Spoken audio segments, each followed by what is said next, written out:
నిన్న మరి పోచా బ్రహ్మానందరెడ్డి గారు పెద్ద ఆయన ఓపెన్ ఛాలెంజ్ విసిరారు నాకు. పాపం పెద్ద ఆయన వయసులో పెద్ద అని ఇప్పుడు వరకు నేను ఎప్పుడు పర్సనల్ గా మాట్లాడలేదు, ఎప్పుడు కూడా ఆయన గురించి నేను తక్కువ చేసి మాట్లాడలేదు. కానీ నాకు తెలిసి ఆయన కొడుకు కన్నా నేను చిన్నగా ఉండొచ్చేమో నాకు తెలియదు, కానీ ఆయన ఓపెన్ ఛాలెంజ్ విసురుతుంటే నాకు అనిపించింది నేను కూడా ఛాలెంజ్ చెయ్యాలని అనిపించింది.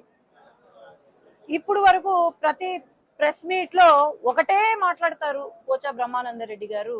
ఏమంటారంటే వైసీపీ ఇచ్చిన సంక్షేమ పథకాలు ఏవైతే ఉన్నాయో అవి బాగా అందాయి కాబట్టి మళ్ళీ మేమే గెలవబోతున్నాము, మళ్ళీ వైసీపీనే గెలుస్తుంది అని మాట్లాడతారు. మరి సంక్షేమ పథకాల గురించి ఒక ఎంపీ మాట్లాడుతుంటే ఆయన ఎంపీటీసీనా మరి ఎంపీనా నాకైతే తెలియట్లేదు.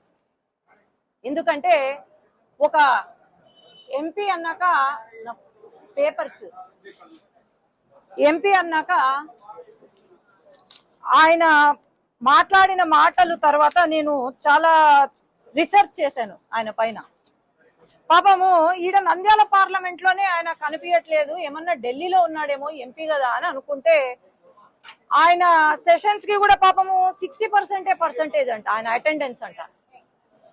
ఈరోజు నంబర్ ఆఫ్ డిబేట్స్ చూస్తే ఈ 5 సంవత్సరాల్లో 20 డిబేట్స్ లో పాల్గొంటే మోషన్ ఆఫ్ థ్యాంక్స్ అవన్నీ పక్కన పెడితే 10 డిబేట్స్ పాల్గొన్నారు. ఈ 10 డిబేట్స్ లో ఏమైనా ముఖ్యమైన విషయాలు ఏమన్నా మాట్లాడినారా అంటే ఒకటే ఒక మాట, నంద్యాల పార్లమెంటు నంద్యాల టౌన్ లో ఉన్న పొల్యూషన్ గురించి మాట్లాడారు తప్ప ఇంకేం లేదు. అట్లాగే ఈరోజు నవరత్నాలు బాగా అందాయి అని అంటున్నారు. జగన్మోహన్ రెడ్డి గారు చీఫ్ మినిస్టర్ కాకముందు 700 హామీలు కురిపించారు. ఈ పైన 700 హామీల పైన ఈ 700 హామీలలో నవరత్నాలు అని చెప్పి 9 హామీలు తీసుకొచ్చాడు. ఈ 9 హామీలు ఏమైనా బాగు చేశారా అంటే ఏమీ లేదు.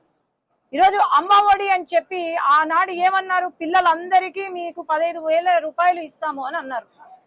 మరి ఈ రోజు ఒక్కరికే ఇచ్చి ఆ 15,000లో కూడా 2,000 మెయింటెనెన్స్ అని చెప్పి ఆఖరికి చిన్న పిల్లలని కూడా మోసం చేశారు ఈ వైఎస్ఆర్సీపీ ప్రభుత్వం. అట్లాగే విద్యా దీవెన అని చెప్పారు, ఫీజు రీఎంబర్స్మెంట్ కనీసము 10% కూడా ఫీజు రీఎంబర్స్మెంట్ చేయలేదు. ఈరోజు కరెక్ట్ టైంకి ఫీజు రీఎంబర్స్మెంట్ చెయ్యక చాలా మంది హాల్ టికెట్లు రాక లేదంటే టీసీలు దొరకక వీళ్ళు ఇబ్బంది పడిపోతున్నారు.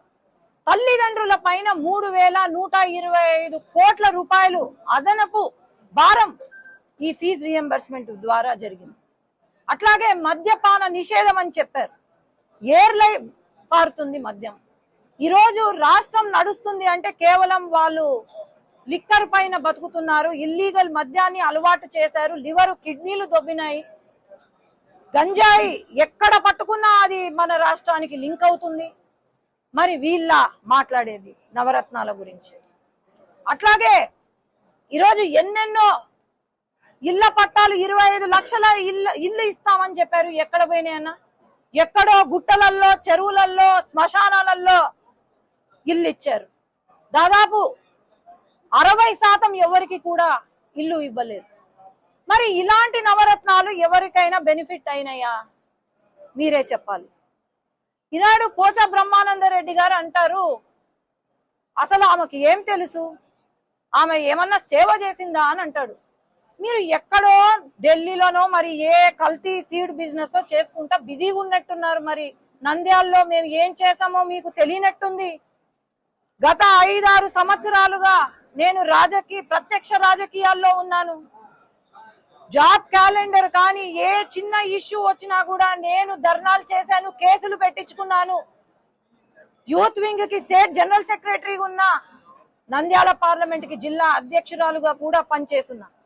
ఈ రోజు నీకన్నా ఎక్కువ మండలంలో ఏ సమస్యలు ఉన్నాయి, ఏ ఊర్లో ఏ సమస్యలు ఉన్నాయని నాకు బాగా తెలుసు నీకన్నా. మరి నువ్వే అభివృద్ధి చేసుంటే ఏం అభివృద్ధి చేశావు నంద్యాల పార్లమెంట్ లో? నీకిచ్చిన ఎంపీ ఫండ్స్ లో ఎక్కడైనా ఏదన్నా చేసినావా అని నేను అడుగుతున్నా.